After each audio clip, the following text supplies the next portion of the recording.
Yo, yo, yo, welcome back to the greatest show on earth, the Millionaire Mindsets Podcast. I am your gracious host, Xavier Miller, and today I got a super live episode for y'all that y'all definitely need to tap in. But before we start this episode, as always, I would like to advise all the listeners, watchers, to please share, subscribe, like, comment, leave a 5-star rating and review. All those things we would greatly, greatly appreciate. And getting right into the show, I got a guest that's doing amazing things. We were just talking a little bit before we started, and he's going crazy.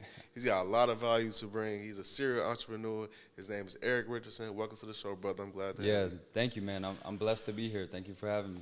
And just getting straight to it, man. So for the people who been not paying attention to what's going on out here in the world, just give some brief background on who you are and what you do. So my name is Eric Richardson, also known as the money-making juggernaut, and like we talked about previously, I have 30 streams of income. So I do a lot. Primarily, I assist people on filing for unclaimed funds in America.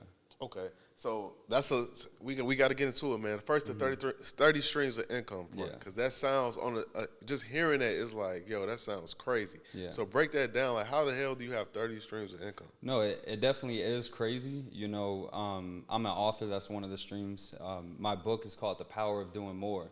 So in this book, I explain how I'm able to have 30 streams of income, and it all starts with the mindset to understand that, you are capable of doing it. Most people are like telling you focus on one thing until you can really produce results. But like just a little bit of background, like when I first started generating multiple streams of income, before all of that, I was doing Uber, I was doing DoorDash, I was walking dogs, like I was doing whatever I could to make money.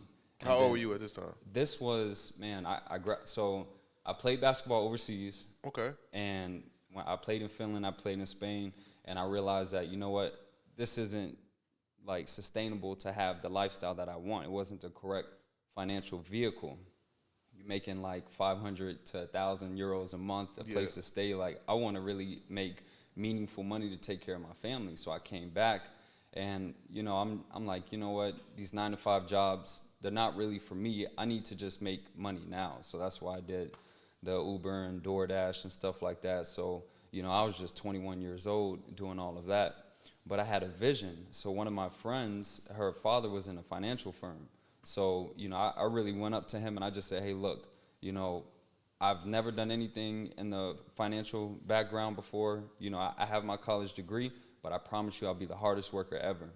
He brought me on. That first year, I brought the company from 20 million to 30 million. Really? That's crazy. So you came in the game just grinding. Grinding, yeah. I mean, I just like to observe and replicate. So I saw what was working for him, and I knew what I needed to do. And I brought in, we were selling annuities and life insurance. So that first year, I sold over 5 million in life insurance. That goes that's a test to your work ethic and your mentality. So, but were you still doing like DoorDash and all that at this time, or you stopped? Yeah, well, that was the crazy thing about me. So like when I was working as the financial advisor, when I got off, I was just still planning to do other streams of income. Like when I was overseas, that's when I picked up helping people filing for unclaimed funds. But when I came back, I knew that I needed a primary source of income that could allow me to start investing into other things. So, as a financial advisor, we was making great money doing that. Money. Yeah. And when you say filing for unclaimed funds, so on the most simplest term, just for people that may not even know, like what the hell does that even mean? Break that down. Well, for starters, there's over 60 billion of unclaimed funds in America. 60 billion with a B. Yeah. Is that like on a yearly basis or just? This is just total. That's So and you can do a simple Google search and you can verify that. So these unclaimed funds that are in America, this is because unclaimed bank accounts, unclaimed insurance payouts, or after foreclosures, when somebody loses their property in a foreclosure due to non-payment of taxes or mortgage, the property sells for a higher amount, probably about 60% of the time. And if it does, that's known as excess proceeds. And these monies, they go unclaimed. And the previous owner, they have no idea about it. There's also unclaimed money from a bankruptcy. There's so many different realms of unclaimed money that people have no idea about. So, I discovered that back in 2018 when I was playing overseas. getting the list of these unclaimed funds is all public records. So you can do simple Google searches. You can find it on county records, state records. You can find this money literally lying around everywhere. But the people who are entitled to funds, they have no idea about it. So that's where we step in. We perform the research. We explain how we can assist them, and you get a commission for it, for helping them file the claim. Really? So, how long does this process take? Well, it varies, for starters, on the type of unclaimed funds. Like if we're doing unclaimed money at the county, you can help somebody file the claim and get paid out in 2 weeks. Opposed to if it's excess proceeds after a foreclosure, that's probably going to take about 60 days because you have to go through the proper channels. The funds are typically held at the court or by a trustee. How does somebody, so let's say somebody watching and listening, right? How do they figure out if this apply to their lives, or they have money out here that's unclaimed? Yeah, well, they can do first, I recommend everybody to go to their state treasurer's office. All right, you can do a simple unclaimed search for whatever state they're in. Look up your name, look up your family members' names, and you might actually see that you have some money entitled to you. That's good. That's great. Yeah, I've helped my family members. They, just go on there. Like I told you, I was born in Louisiana. As soon as I found out about it, immediately saw that my grandma and my auntie, they were entitled. Like, it wasn't a lot of money, but hey, it's like $1,300 you're entitled to. $1,300 is $1,300. Yeah, yeah, and that adds up. That's why there's over $60 billion, because this little money here and there, or maybe large payouts here and there, stuff. Like, people will have a life insurance policy and list somebody as a beneficiary, and they may not even know it. So the insurance company has to report it to the state, and it's like, hey, they never filed for it, but your name is on the list directly from the state that you're entitled. What? So is there a deadline? Let's say it's been 10 years past. Can you still claim that money? Or how does that work? Yeah, so the whole thing about unclaimed money is each type of different unclaimed funds has different intricacies. So if it's unclaimed money at the state, that's never going to expire, and it actually gains interest. I had one of my students, he helped somebody in New Jersey where he had unclaimed funds back from 1986, and they claimed it in 2022. Imagine all the interest that was gained. How much was it? Bro, it was $135,000. Yeah, he ended up making over $27,000 for his commission on that. Yeah, because we're charging. You can charge. Right, you can charge. There's some states will have a cap, but ideally we're within the 15 to 30% range on assisting people for this. Yo, this is big information, because I'm pretty sure if there's 60, like you said, there's $60 billion in funds that's unclaimed. There's a huge portion of people that applies to that have no clue. Yeah, and like I said, there's different realms of unclaimed money. Me personally, I love to do the excess funds after a foreclosure, because that's truly helping somebody. So like if somebody goes through a foreclosure, not paying their taxes or not paying their mortgage, it's a tough time for them. So this money that they're entitled to can be a new start for them. So I like to primarily focus on that. The unclaimed money at the state and county level is still something that we do. We have a call center, and we attack every realm, even bankruptcy too, but we take pride in the post-foreclosure assistance. Post-foreclosure assistance? Just discuss that a little bit more. Yeah, so let's say, for example, you own your property, right? Your property is worth, $100,000, and you didn't pay your taxes. You got behind on your taxes, so you have a tax bill due of $10,000, all right? This property is going to be sold at a county auction, and the opening bid is going to be what you owe in taxes, because the county, they just want their taxes. The property isn't necessarily theirs, but the taxes is enough for them to go ahead and confiscate that property and host an auction so that they can get that money back. Now, if you owe $10,000 and the property's worth $100,000, property's most likely going to sell for probably about $70,000 to $80,000. So if it sells for that excess amount, which is the difference between what you owed and what it sold for, is entitled to the previous owner. And this is, all 50 states have this state statute, and they don't even know about it. And you know what's crazy? The county, you might say, well, why don't they tell these people? They don't tell people. The thing is, the county sends a letter to the house that was foreclosed. So you're not getting it. You're not getting it. You're not getting it. So that's where we step in. We perform the research. We figure out, hey, first of all, who's entitled? Who's the correct claimant?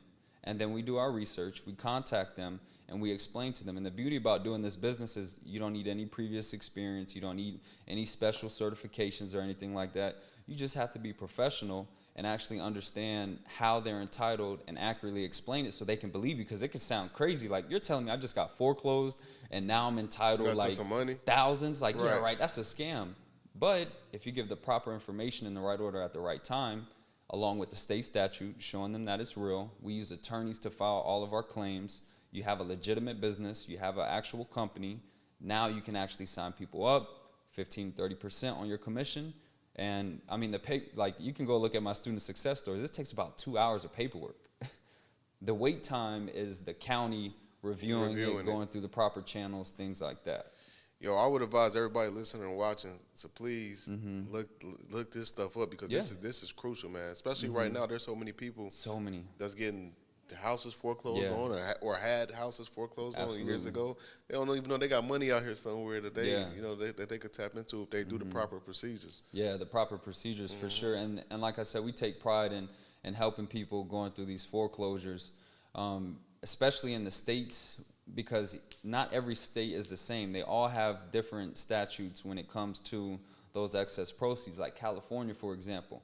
In California, if a tax sale occurs, you only have 1 year to claim those excess proceeds. If you don't claim them, the county gets to keep it for their budget. And the crazy thing is, the county knows that people don't really claim these funds, so they account that for their budget. Like going into next year, okay, we need to get some roads done. We need to have this for that with the county budget. They can kind of take into account how much excess proceeds are going to come about because people just don't follow it. Yo, this is yeah. It's a crazy game, but you gotta that's the wealth game, the money game. That's why you have to be so intentional and strategic and such a researcher such that's looking for information, because there's so much information out here that you have no idea that can change your life. And that's what I did when I was playing overseas, man. It was just like going to practice, going to games, going to the weight room, and I'm like, man, I need to figure out how to make this money. So when I was out there, I got my first property on Airbnb, set that up, and then I discovered surplus funds as well, and I just start smashing it, man. Doing my research, locating counties that have the list of excess proceeds available, did my skip tracing, was making calls, and you can do this business anywhere. Like, I did this business while I was in Europe. Like, you just need Wi-Fi. You call people, you get them to sign up. Documents do need to be notarized, but you can schedule a mobile notary to get everything signed. Yeah. When you say surplus funds, break that up. What do you mean by that? Yeah, so surplus funds and excess proceeds, overbids, they're all the same thing, just different terms. That's the amount in which the previous owner is entitled that sells for higher than what they owed. That's insane. Have you ever I'm sure you probably looked it up for yourself. Did you have money out here owed to you somewhere? Yeah, that was the first thing I looked up. I think the thing about me is I'm not letting no money slip the cracks. Yeah, so I didn't, but my mother did, my aunt and my grandmother. That was unclaimed money on the state side. Like they might have overpaid. I don't know. It was like an electric bill. They had like a small little payment. My friend's dad, he had like $1,200 that was owed to him from he had like a insurance policy that paid out, but he never claimed the check. So, we discovered that. But yeah, there's so much. It's crazy that we think about it, America has like trillions in debt, but yet we have 60 billion unclaimed money. It's insane when you think about it. I want to talk about, because we talked about this before we started, is you actually live in Puerto Rico. Yeah. So I want you to discuss, because you're not from Puerto Rico. Yeah. So discuss, how that came about. Why are you in Puerto Rico? Yeah, well, the reason why I'm in Puerto Rico is because of the Act 60, so it has the tax benefits. So in Puerto Rico, it's 4% on the corporate side and then 0% to the company owner. And when I was a financial advisor, I understood that taxes is going to be your largest expense as a business owner. Facts. So I'm just doing my research. Like you said, you have to be intentional and ready to absorb information at all times. And the first year, because I became a millionaire at 26. 26. Yeah, so I stopped playing overseas at 24. It took me 2 years to become a millionaire. And I realized that, hey, I don't want to just keep funneling out all this money on taxes, even with all the expenses. Because I tried that my first year. I had my expenses so high, and it just, me naturally, I'm a frugal person. I don't like to just spend money, right. Yeah. So, Puerto Rico was the best route because I get to keep my U.S. citizenship, quick flight, and things like that. I didn't want to go to Dubai or nothing like that. So, how long to get those tax benefits? How long do you have to be in Puerto Rico? Yeah, so it's 6 months and 1 day. So it's not consecutive, but you have to get your. So you don't have to be straight. Okay, and then you said 4%. 4% corporate, and then 0% to the company owner if you're paying yourself dividends. Yeah. That's everybody listening, man. Do y'all understand how insane that is? Because I know you're probably like the fourth or fifth person I know that actually moved to Puerto Rico just for those reasons. Yeah. And that's huge because, like you said, taxes is a big expense, and it's a headache. Yeah. It's a headache. It really is. You get that bill every year. You like, damn, I owe this much this year. Like, yeah, exactly. And it's like, I'm paying all that and I'm not getting no amenities. Like, nothing. Not even like a free gym membership. Nope. Like, what am I getting out of this? So what do you do? So since you saving so much more money now, so what do you do with like the extras that you save? Is it something you just invest in? Well, yeah, I just opened the men's luxury spa, which is in Orlando, downtown Orlando. So I pretty much used bulk of my money towards that. But each year, I created a plan for myself. I said, hey, look, I'm 28 right now. If I work 7 more years, I can retire at 35. Because to qualify for that, you have to have a business that is able to be outsourced in Puerto Rico. So like, you can't do like a brick and mortar and get those benefits. But I have my business where we're assisting people with the unclaimed funds. We have a call center, so that's outsourced.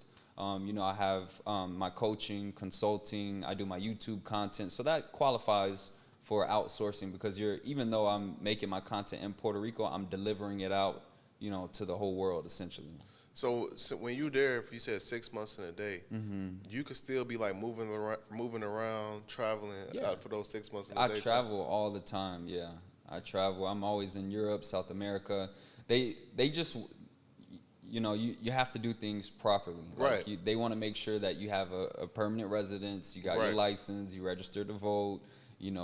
Gym membership, or you go to church, things like that, because you can't finesse. Because that's important to know because so many people, we having this conversation, they'll hear this conversation. I think some people immediate mindset goes to, oh, how can I finesse that? No. Like, you better be legitimate because they do an audit on you. It's gonna be over. The IRS, for everybody that don't know, that's watching and listening, the IRS do not fuck around. Yeah, you do not want them problems. Yeah. They got 90,000 agents in the country. They just increased it too. They just increased it. They paying attention. Yeah, they're watching. Do the right thing, y'all. Yeah. Don't try to cut no corners because you're gonna just fuck yourself over. So that's important to know because I feel like that's a huge move, bro. Like, but talk about this though, because I think so many people they don't know that's a good move for them, but they'll be scared because it's like, yo, it's Puerto Rico. Yeah. They kind of feel like they're not in America no more. It's far from home. Yeah. Like, how did you adjust to that? Yeah. Well, in San Juan, I mean, it's, to be honest, the way that, we were talking about how Jacksonville changed and Orlando, like San Juan is really renovating, and there's a lot of Americans that are moving there for the Act 60. But it's great, you got to learn a little bit of Spanish. I've been practicing, I've been learning. It's a beautiful country. I walk to the beach, I walk to the gym, I get my work in, and it's peaceful. It's very peaceful. Do you have to buy or rent for this to? So there's different qualifications. Like if you're somebody who's like somebody who does like trading or like crypto or things like that, you can qualify for a different type of tax benefit, but you will have to purchase a property. If you want to go the other route, like I'm taking, you can just rent. So you don't have to purchase your home immediately. They'll give you a year. but you do have to purchase a primary residence if you're going that route. And you can pay no capital gains, which is great for like any type of investors. Especially You real know, estate. capital gains is crazy. Yeah, so anybody that's huge in the stock market, crypto, forex, things like that, if you want to transition over to Puerto Rico, you'll just have to purchase a primary residence. That's big, bro. So, did you being a certified financial planner that open your eyes up to this, or is it something that you kind of always kind of were aware of? Well, it definitely opened my mind in terms of like learning how the wealthy individuals navigate with their taxes, because people would come in all the time and, you know, we would discuss their financials, their taxes, their, you know, planning of retirement, life insurance, annuities, stock market, all of that. And, you know, I just kept realizing that, you know, a lot of the people who are paying the least amount in taxes are in real estate. So I immediately started making sure that I'm doing my fix and flips. I have my properties on Airbnb. I have my long-term rentals, because I was just studying the game. You know, when I first came over, like I said, I was doing Uber and all that. So when I came in, I didn't really have all the funds to invest, but I was soaking up the knowledge with all these clients, and then I immediately took action. So I just, man, I've been buying up property like crazy. Like every year, my goal is to buy 4 properties. So I've been buying up the properties, put them on Airbnb, but each property has a different strategy. It's not all Airbnb, or it's not all fix and flip. You know, I do a little bit of everything. That's big. I want to talk about this for a second. With you being a certified financial planner, what are some of the biggest differences you notice between the people with money or the wealthy and people without it? Yeah. Or how they handle it? Well, to be honest, first of all, life is a game. You just got to know how to play it. So there's so many different like rules to making money and keeping money. People are always focused on, oh, I made this much this year, but how much did you actually keep? Facts. That's what's important. Yeah, exactly. So that is really what I learned. Like the wealthy individuals, they did that. The wealthy individuals are constantly planning for the future and making sure that they're set up.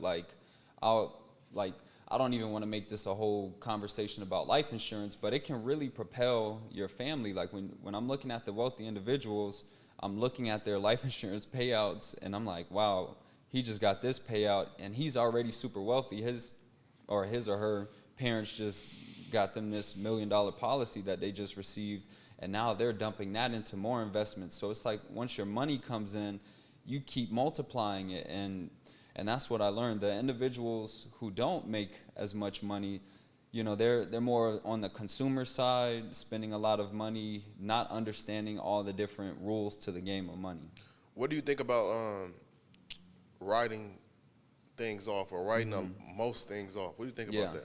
Well, the thing about, writing things off, we can find all these videos on YouTube and Instagram. Oh, you should do this, you should do that. The number one thing is you got to make money. You have to make enough revenue for your write-off to make sense, you know, because the IRS, when they're looking at it, they want to say, hey, is this a reasonable business activity that makes sense for you to earn income? So, like, we could give you a play to write off to buy a G-Wagon, or to, you know, have these travel expenses. But if you're not actually making revenue, that doesn't even apply to you. So you just got to focus on making that income first. And then I think the thing that people miss with that as well is when you're trying to build wealth, or whatever the case may be, a lot of it is leveraging other people's money. And it's hard to leverage other people's money if on paper it looks like you didn't make any money. Absolutely. It's going to be very hard. It's like when I was purchasing something recently, or when I bought my house, they wanted to look at my 22 and my 21 tax returns. But in 2021, I wrote like everything off, because I'm hearing like this, you need to write stuff paper off. Losses, So I did it, and then I realized in 2022, I'm like, damn, that was the wrong move. Like it looked like I didn't do anything on paper. So in 22, I didn't write anything. So on paper, it looked like it went from this to this. And you know what's crazy? Like I went through the same thing too. That, like I said, my first year, I was writing everything off. What saved me was I still had my financial advising job.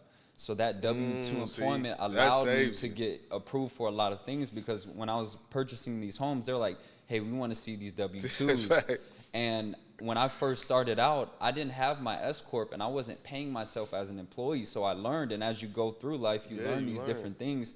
And now I know I'm issuing myself a W-2 every year because they're looking for this stuff. And if you want to take advantage of the OPM, they need to have those financials to go off of. Yeah, no, no, bro, that's a fact. Like that's what I did, because I've had a job and it's been like over 5 years, so I didn't have the W-2. So it just, they asking me, they're like, "How did you make a jump from this to that?" Yeah. I'm like, "No, I just wrote everything off that exactly. year." So I had to show them, like, I had to hurry up and get my 23 tax returns done to show them the consistency. They're like, "Oh, okay, I see what's going on." But and it's not like you could say, like, "Hey, look, here's my income, blah blah yeah, blah." they don't care. They don't care, but like people probably don't know. They don't care about that. They exactly. like, we want to see those tax returns. And that actually frustrated me my first year, because I'm like, yo, I'm running this up. What do you mean I'm not qualifying for this? No like, facts. like, are you crazy? I just showed you I made. Yeah, they don't care about none of that. Exactly. They want to see tax returns. If you're a W-2, they want to see bank statements. They want to see all those, like they want to see all those things. So I also want to talk about for a second, because you just said you started the men's luxury spa in Orlando. Yeah. So what, like, I'm trying to figure out how to ask this. Like, what does the luxury spa consist of? Yeah. So at the men's luxury spa, we have a safe haven for men to get all of the proper treatment. So we have massages, we have facials, pedicures, manicures, and most importantly, our amenity center is what separates us. So we have the cold plunge, jacuzzi, sauna, and steam room. I've seen other like spas out there for men where they'll do the haircut, they'll give you like a little massage, maybe you'll get your feet done, but they don't have the other aspects that really boost your wellness. Like if you look at the stats, like if you go to a sauna just one time a month, you reduce the risk of a heart rate by I think like 60%. Yeah, I saw that. Yeah, we're huge on wellness. It's where luxury meets wellness. That's our slogan, Men's Luxury Spa. Okay, I love it, bro. And what made you get into? Is there was something like that went on with your life, with stuff you've seen with others, that made you say, "I want to do this and cater to men"? Yeah, so like I like to get like my feet done, my hands done. I love getting massages. These are things that I love to do for self-care. But every time I go get a pedicure or a manicure, it's always the same. Like you go in and there's all females and they laugh at your feet. And like, you know, at the beginning it's funny, but after a while it's like, man, I wanted like, you know, I'm trying to be comfortable. So, you know, I wanted to design, like I said, a safe haven for men, and make it really luxury, you know, so that the affluent individuals can come in, and our staff is all female. So we have, you know, beautiful women that are providing the services. That's fire. Yeah. That's fire, man. And I wanna take it back to something you mentioned earlier, because you mentioned life insurance. And in your opinion, should everybody have life insurance? Yeah, I mean, absolutely. Life is the only thing guaranteed. I mean, death is the only thing guaranteed in life. Yeah. Because I know how some people.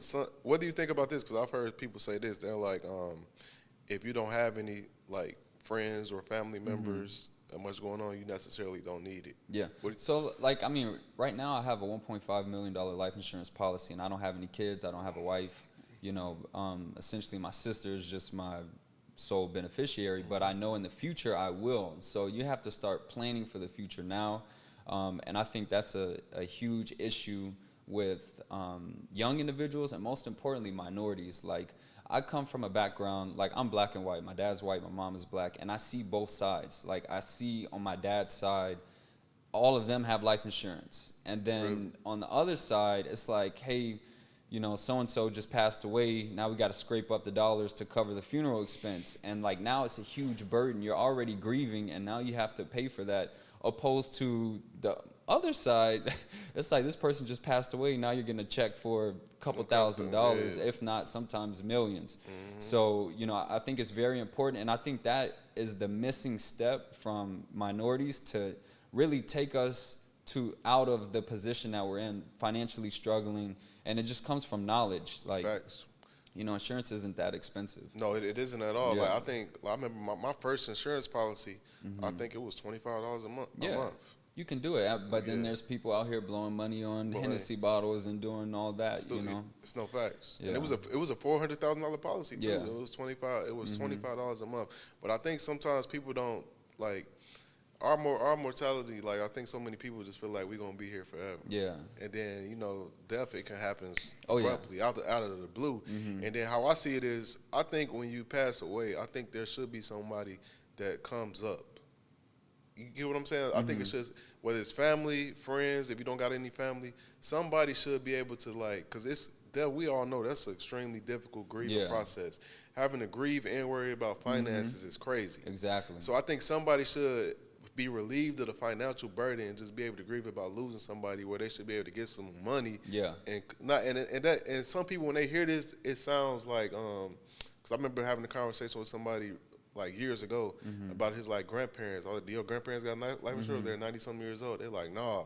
I'm like, dude, they're closest to dying. Yeah, exactly. So I'm like, why you not getting it? He's like, nah, it just sounds messed up putting life insurance on my. Yeah. I'm like, man, y'all tripping. Exactly. Because the thing is, there's hidden costs to death. Like, of course, the burial, people don't really think about that. But then the other stuff, like, okay, let's say their property goes.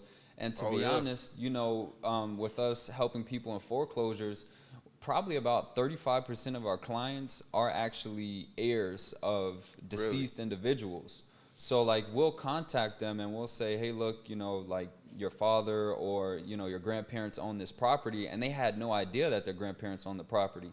And now it's foreclosed because, of course, nobody's been paying taxes. Nobody's been paying the taxes, and now we're helping them get money, which they're, happy to receive those funds. But if they would have known that their family members even own that property, they would have been paying the taxes, or, if they would have got a life insurance payout, they could have kept the property as well. Because properties, man, I've been doing this business for over 6 years now, and I've helped people who are, now homeless, or, their parents own the property, parents passed away, and that house is sentimental to them. They grew up in that house. Their parents grew up in their house, maybe their grandparents as well. So losing that, it not only just affects them monetarily and physically, losing a place to stay, but also a part of their heart as well.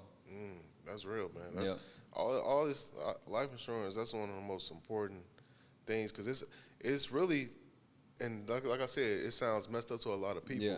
It's really like the fastest way to build wealth. Exactly. That's the first step, to be honest. Like, I was thinking about this. I was like, man, my policy is $1.5 million right now. By the time I actually die, hopefully, in the 80s, it's probably going to be even huger. I'm like, man, my kids, they're going to come up. It's Mazel Tov. This is about to be a celebration. No, facts. And that's not even including the other assets, exactly. And bank accounts and all that stuff. Exactly. So they're going to come up big time. And that's and the thing is, as a financial planner, too, having everything properly structured too at a young age is important. So, like, right now, I have all of my assets allocated so that if I do pass away now, everything is taken care of itself. So, like, bank accounts and my properties, all of that has to be under, like, the trust, then the LLCs, then the personal name. So that way, if death does occur, there is no family members arguing, oh, I deserve this, I need that. Everything's already outlined. That's another thing that people wait to do. Yep, to exactly. work way further in life. Yeah. Some never do it. Exactly. So that's important. I want to talk about, because you mentioned how you started this at 24 and you became a millionaire within 2 years. Yeah. So explain, like, how did you, like, systemize that and structure your life to get that accomplished? Yeah. So the first thing was the primary source of income, which I think that when we're first starting out, that is very crucial, because when it comes to building wealth, for starters, my definition of wealth is in which your income is exceeding your expenses. So I knew having the primary source of income was going to be enough to handle my rent, my car payment, my insurance, all of that stuff, my food, giving me the excess amount to then invest without having the stress of, dang, I got to work hard to get it, somewhere else, and I can't really focus on my other investments. So after I had the primary source of income, now I started doing my additional streams. That's when I had surplus funds. I started getting multiple properties on Airbnb, cars on Turo, doing all coaching, all of that to just keep increasing the revenue. The thing is, as time goes on, it can elevate very quickly. It happens quickly, like really quick. People don't understand. Like that was a 2-year frame, and I just look back And I'm like, wow, while I was studying to become a financial advisor, I was doing the Uber, the DoorDash, walking dogs, but then I worked the night shift. So I was a security guard from 10 p.m. to 6 a.m. because I was studying to do the financial advising. And it was an easy job, but people don't understand, like, when you're young, you don't have anything, you better do anything you can to get out of your situation. So I'm working 10 to 6. I'm struggling, like, to sleep. Like, it's difficult, but I knew as soon as I passed that exam, boom, I'm out, financial advising, I'm going to propel. And I just outlined everything. I knew what I had to do, and I made it structured, and I just took action. Were you in a relationship at that time? Relationship at that time, no. No. And the reason I asked that question because I feel like that's a hiccup that a lot of younger people go through when they're trying to get their shit together. Wrong relationships, get the wrong person pregnant, all those things, and those things could set you back for decades. I've talked to people that's 45 and they're like, I'm just now getting my life together because I fucked up in my early 30s and that set me back. Yeah. So the fact that you kind of was able to avoid a lot of the things that people go through, that's a... Yeah, I think if you do have a partner while you're trying to grow, you just have to remember that, like, your goals, your ideas, your aspirations are yours for a reason. So, like, sometimes partners, they might rub off on you and you don't even know it. Like, their daily habits can impact you. So just, like, if you really want to change, you have to make it on yourself and not allow your partner to kind of slow you down. No, yo, that's a really deep conversation, honestly, because as we know, the people are, what they say, it's the old saying, if I know your the 5 closer in your circle, Yep, I know you. So it's like, if you're around somebody every day, and you're not going to be around nobody more than your partner, or whoever your significant other, whatever you want to call it. You know, so if you're around them every day, and they have shitty habits, it's only a matter of time before that rubs off on you. It's going to happen. Yeah. So you have to be very, very, very careful of the people that you let consume your space, your energy, your time, all this stuff. No, it's crazy, man. My friends, since I moved to Puerto Rico, I had 2 of my friends that I actually partnered with to open the spa. Before that, they were like, man, we seen you been killing it. Like, we just want to come to Puerto Rico for a week and just see what you do day to day. And they were just mind blown, like, all the stuff that I get accomplished. Like, every day I get out my notebook, pen and paper, and I write down my task, and I call them money earning activities, so MEA. And they see that, like, I'm not playing around. It's structured. Like, I got stuff to do. Like, I'm not just playing around. Okay, I got this meeting, I got to execute this, I got to shoot this content, I got this email. Let me hit the gym real quick. Boom, right back in it. Got this to do, boom, boom, boom. And they were just like, bro, you're doing like 12, 14 things in a day.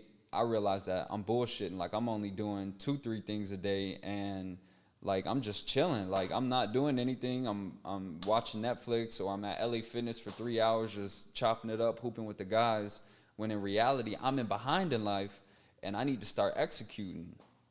And that's one of the biggest differences between people that are achieving great things in life and people that aren't, is the structure. And a long period of time of that structure, because I feel like the first month is probably the hardest for people. Yeah. To do that every day, but then after a while, it's just like you coasting. Because at the beginning, you're shifting your habits, and it's hard. Yeah. It's hard to do that. So it is. So, what time do you wake up every morning? See, that's the thing. Like, I see out there's so many, like, $1 million morning routines and stuff like that. Like, to be honest, I'm usually working until like 1 or 2 in the morning. So you get up later, probably.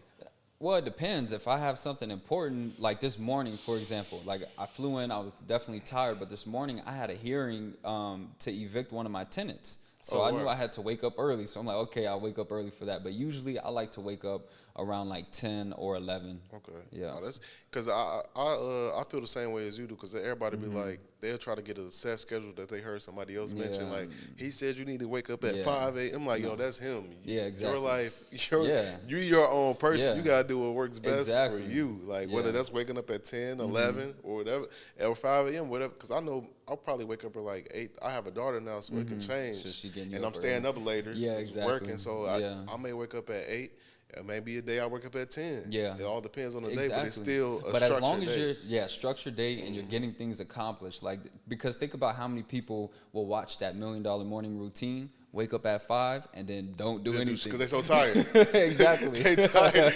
It's 9 a.m. They like, shit, I'm sleepy, exactly. man. I ain't got no energy for the rest of the Yeah. day. So that's real. You really have to do whatever works best for you. So how old are you now? Yeah, I'm 28. So you're 28 now. So you still, man, salute, bro. You still super young, killing it in the game. So you also said you got a book. What's the name of your book? Power of Doing More. Power of Doing More. Yeah. That goes to doing it. So what made you come up with that? How you come up with that? Well, the thing is, like, people always asking me, like, how do you do it? How do you have 30 streams of income? So I just put all of my knowledge in that book, and it really explains, starting off, you have to really feel that you are worthy of the lifestyle that you want, because people can say, like, oh, I want to accomplish this, I want to do that. But if deep down inside you don't feel like that life is meant for you, you're not going to make that change to actually get it done. How important was visualization for you? It's huge. Like, I'm very spiritual, high faith, and I always tell God, keep giving me the visions. That's essentially why I have 30 streams of income, because God gave me an idea, I'm going to execute on it. Like, I feel like it's disrespectful for him to give me a business idea and not take action on it. So visionary is huge, but what really helped me, and my grandfather told me this, and he was saying that, like, you know, if you plan out your life with like a roadmap, all you have to do is just drive. Follow. So what I did was I said, okay, I want to accomplish certain things, right? Most people say, oh, I want to be a millionaire, or I want to do this, or I want to do that. Let's say I want to start a podcast. They'll just do that, but they won't break down the steps to actually achieve that. First step, you know, come up with the podcast name, then get the cameras, the microphones, all of that. Like, just structure it so now you know this is what I need to do. Now I just need to do it. And there's an old saying. They say when you come, especially when it comes to business, they say the blueprints for every business on how to be successful is already out there. So they say stop making decisions and start following directions. Yep. And that's when I heard that, I was like, yo, that's a bar, because thinking and trying to come up with stuff, it takes time. It does. It takes a lot of time. Yeah. That's why a lot of times, I know me in my personal life, when I get up in the morning, when I get dressed, I like to wear like the most simplest things. So it takes my brain away from thinking about what am I about to wear. Because it might take me 45 minutes to do that alone. Exactly. Then I'm ironing it. Then I'm like, nah, I don't like it. Let me try something else. Now I'm an hour in. So I'm like, yo, I just need something simple. See, now I can see you're an HPI. I call it high performing individual. Like, you know that, okay, I got stuff to do today. I can't be playing around doing all this other stuff. No, because it's everything, bro. Everything, like, man, the clock is always going. Always. Especially when you behind. And that's when it gets discouraging, because you feel like, man, I'm so behind. I got so much to do. I don't even know where to start. So you just like structure it. So what would you say? Like, that's a good question. What would you say to people? Because there's a lot of people that's watching and listening that they feel like that. They're like, man, I'm 32 years old. I'm supposed to be way ahead of where I am. I got so much going on. I got so much debt. So much shit to do. Like, I don't know what to do right now. What would you say to that person? My advice is it can happen very fast, but once again, you have to structure it, and then you have to figure out, like, what can you do that you know that you'll be passionate about? Because, you know, essentially we could tell somebody 100 ways to make money, or 100 different things that they can do to make their life better. But if they don't really feel like, hey, this is for me, it's not going to happen. So if you are in your 30s, 40s, 50s, 60s, 18, it doesn't matter.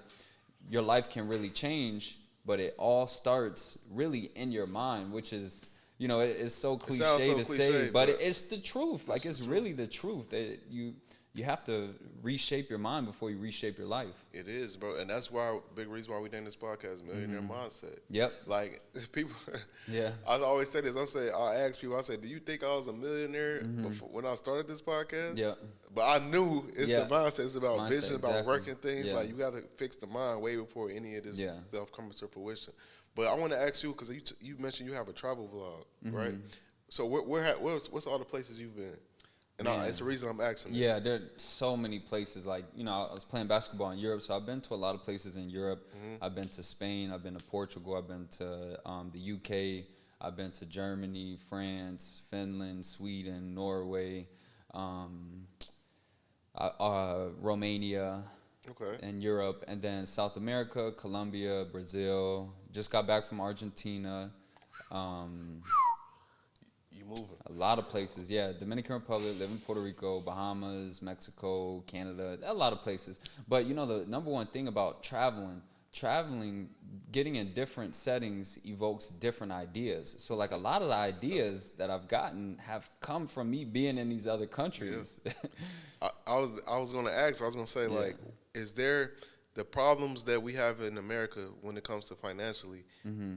Are those? Is it the same universal? That's why I was bringing up where you've been.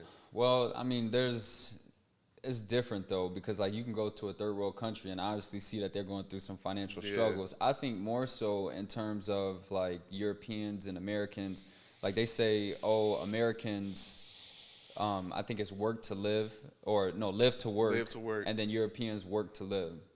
Live to work. I don't know whichever one it is, no. but they're not working as hard. They just want to live life, make a little bit of money, and they're good. We have like this sort of mindset, you know, in America that, and I have that mindset. I'm always trying to work. Like I want to be elite. I want to make as much money as possible, live the best lifestyle that I can. But you know, it's all about your culture, how you were raised. There's some people that are complacent with just living, you know, a nice lifestyle. Because it's in America, we have so much going on. Like, I was reading something, and I actually tweeted about it yesterday, and it was related to the cost of living now compared to, like, in 1997. Oh, yeah. And it says in 1997, the average new home price was $124,000. The average cost of a new car was $16,000. The average monthly rent price was $576. Oh, my gosh. And the average income was $37,000. And in 2024, it says the average new house is $384,000.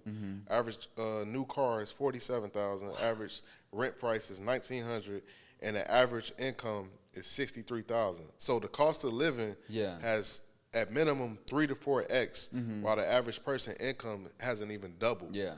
So it's like, how do people? Yeah.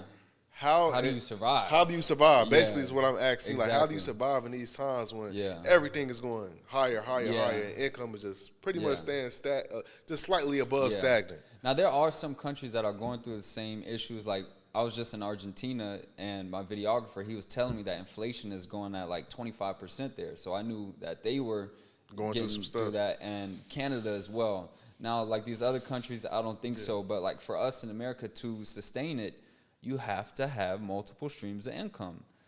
Like there's no other choice right now. It's either that or, you know, I saw you were talking about don't be afraid to get a roommate. Yep.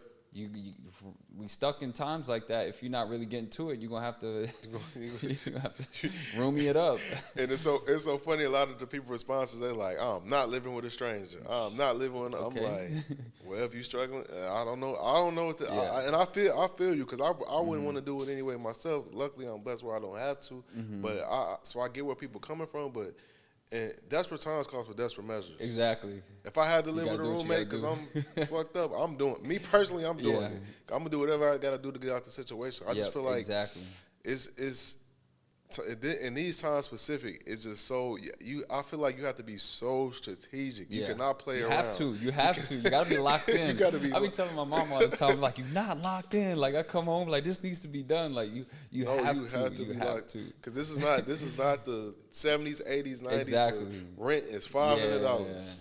Like. Oh yeah, I mean the fact that you said a car is $47,000 average. New car. What are they getting? A Benz? Like this is. I hope a Honda Civic don't cost that much. No, you know the man, you're gonna get a new Benz. That's gonna be 80, 100. Like those, I'm pretty sure that's probably like a brand new Kia or something. Wow. 47,000. That's crazy. I remember 47,000 when I was a kid. That was a new Benz. And you know what's crazy? And I made a video on this probably about 4 years ago, how like people get caught up on these hourly wages. Like I know people who are excited to get $20 an hour.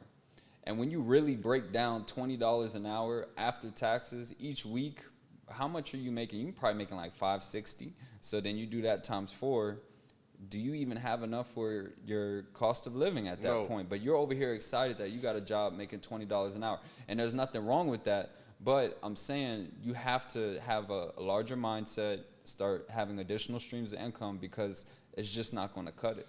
No, that bro, you preaching because I think a lot of people are still because times is moving so fast, everything is happening so fast. It's easy to get stuck in a past time. Yep. And I think a lot of people are still stuck in a past time because if your aim is $20 an hour, Yeah. you stuck in 1995. Exactly. When we was small kids, that was you heard that you like wow, that person you're doing good. Exactly. Doing good. Yep. In 2024, that's like yo, I'm not trying to down talk Exactly. anybody. That's what I said. You gotta do what you gotta do, but that's not. You shouldn't be just aiming for that. Yeah. So you're right, bro. Like I never really hear too many people mention that. Yeah. Like people being stuck on the hourly wage. So my question to you, with that being said, how do you personally, like in your experience and successes, how do you view money?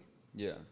So I just view money as a vehicle. That's it. Yeah, to, of course, give me the things that are necessary to live, give me the things for entertainment, indulgement, and then also to set up my family. So even though I don't have, preparing. Yeah, I'm preparing. So like majority of the money that I make, I'm just thinking about, I know the lifestyle that I'm going to provide for my kid is going to be amazing. So money's very important. We might hear like, oh, money's the root of all evil, but like money is necessary. And the thing about money, if you start really studying it and indulging yourself in how to make it, it becomes so fulfilling when you start actually making money. Like I was feeling so good when I start really making money and changing my life and affording the lifestyles that I wanted to do and traveling and doing all that. But that's because I put all that work in. I was, like you said, absorbing the information. I was studying. I'm YouTube University. Like YouTube, that's real. have all this information out there. Like.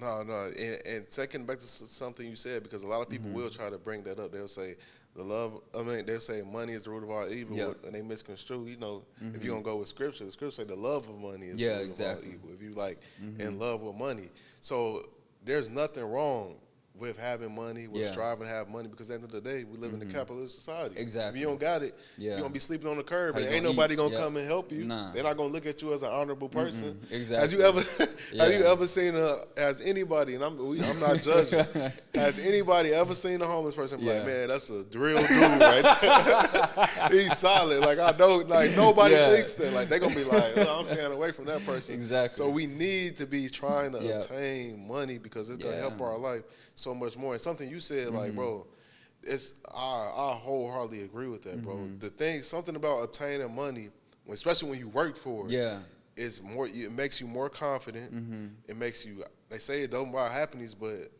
I'm always in like you feel like, man, you could travel, treat yourself to nice things, friends, loved ones, like. I don't care. I'll tell people all the time. Somebody telling you that money not gonna make you happy.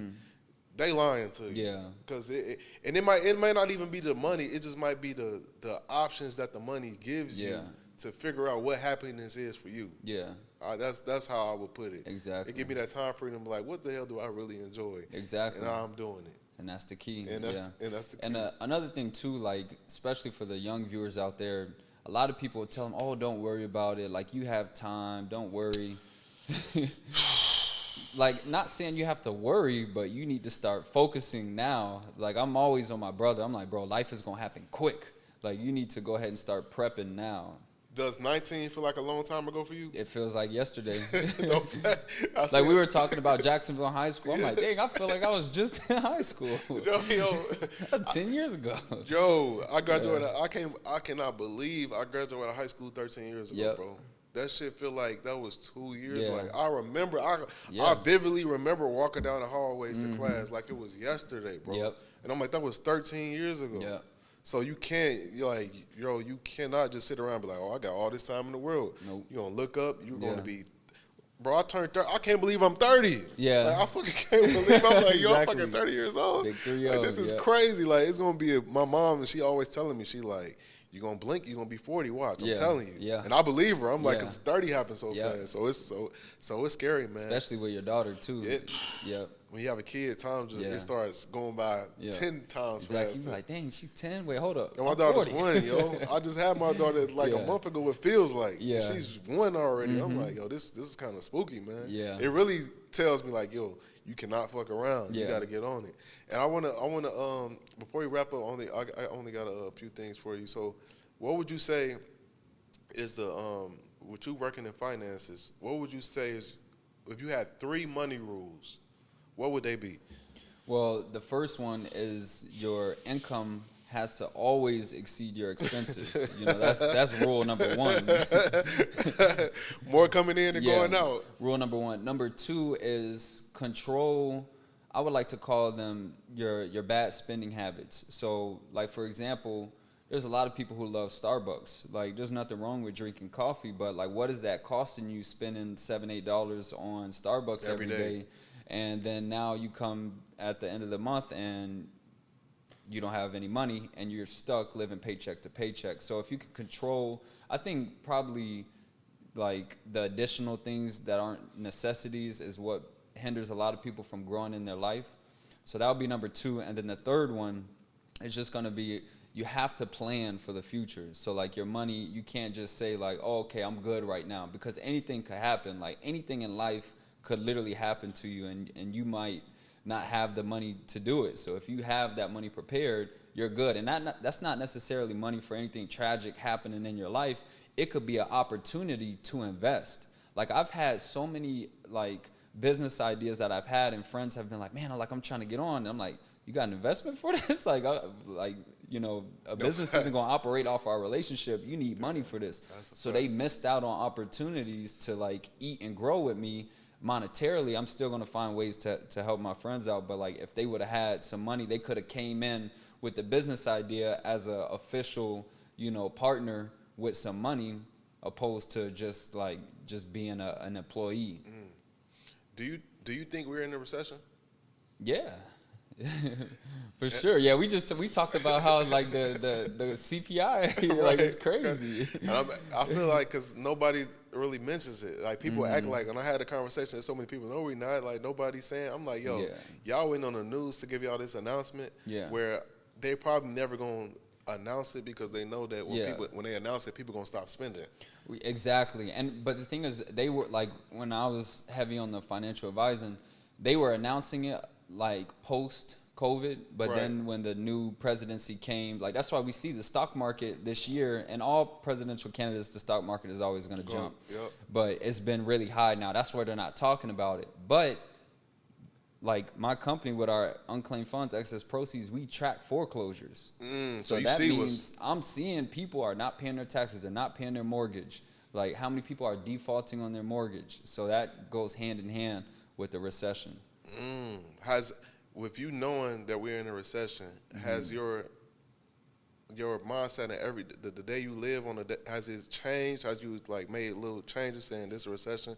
I'm not going to spend as much here. I'm not going to do that. Like, well, the good thing is I'm blessed, so like the money is coming in full speed. So, fuck that shit. So I'm not really thinking about that. But like the other people that are in that situation, I always give them, I got a few clients that I coach, and even family members as well. Your income has to be more than that outcome. No, facts. And the reason I asked that, because I was having this conversation with some people. I'm like, yo, we in a recession. If you're not making a lot of money, like you said, like if you're not in a position to be blessed where you bring in a lot of money, you're gonna have to adapt. What that might mean, instead of you and your girl going out to eat twice a week, y'all might have to go out once every 2 weeks. You might not be able to afford the Root Chris every week now, because that's an extra $1,000 you spending every month. So you have to scale back, slow it down, and evaluate what's going on, make some pivots and changes, because you can't have the same actions that you had in a booming economy you do the same thing in the economy when it's not booming. Exactly. You gotta adapt, because especially if it affects your market. Because if you work a job and you're only making $60,000 a year, and the economy was booming, you living good, now the shit going to tank, and you still out here wilding, it's only a matter of time before you be effed up, no money, ran out of money, down and all bad, that stuff. And it'll happen so blindly too, because like you said, if you had a job paying $60,000 a couple of years ago, you were living comfortable. It was a good job, and jobs aren't giving you raises like to match the inflation. So it's not like, oh, I was making 60K, I'm good, and that same job is now paying me 120K. Like, no, you probably still making 60K, but your expenses it's have double. gone up. Yeah, exactly. It's double. It's double. Yeah. Yeah. And before we wrap up, I want to say, what would what would be your best piece of advice to all the listeners, watchers that's listening to this? They inspired by your story. They like, man, you was doing DoorDash, all these things. You became a millionaire in 2 years. That's something that I want to do. Like, what would you say to that person? Yeah. Well, I would say, first you have to, I keep saying this, truly believe that the lifestyle that you want is meant for you. So if you want to be great, really believe, hone into that, because your thought process is going to then turn into daily habits. So just truly believe that the life that you're envisioning, you have those visions for a reason. God has given you that lifestyle that you want in your brain. Now we just got to make it physical. So just realize that it's meant for you, create that plan, and execute. That's the biggest thing that allowed me to become successful in that small 2-year time frame to become a millionaire, from being down bad. Like, I was sleeping on my grandpa's couch. He told me, hey, I'm sorry, like I just can't do it no more. I had to figure it out. I just executed it as hard as possible, and within 2 years became a millionaire. Anybody can do it. Create that plan and execute. That's so fire, bro. First, I want to say I commend you. So salute the utmost respect, bro, because I know that's a hell of a thing to overcome and do that in such a short period of time. So that's super dope. And second is, before we go, well, I want to say first, thanks again for coming on the show, Oh, bro. no, This I appreciate you, man. Thank you. Extremely valuable, dope episode. We're going to have to do this again for sure. But plug all your stuff where people can find you, follow you, buy your book, get a console, everything you got going on, plug it. Yeah, for sure. So on YouTube, you guys can find me, Money Making Juggernaut, and that's where I talk about assisting individuals for unclaimed funds. If you guys are interested in that, great career to get into, no previous experience, no license required. You're going to just help people file claims for money that they're entitled to. On Instagram, you can find me ERIZZYY. And then the Men's Luxury Spa is opening up in downtown Orlando. You guys can find us on all socials, Men's Luxury Spa. That's dope, bro. Y'all, as y'all heard it, man, tap into everything he got going on. He got amazing dope things, even more things to come. And that's for me. Y'all can find me on all platforms at Xavier C. Miller and the Millionaire Mindsets Podcast. That's everywhere, YouTube, Spotify, Twitter, Instagram, TikTok. We're everywhere. And that's all I got for y'all on this episode of Millionaire Mindsets Podcast. See you guys next episode. Peace.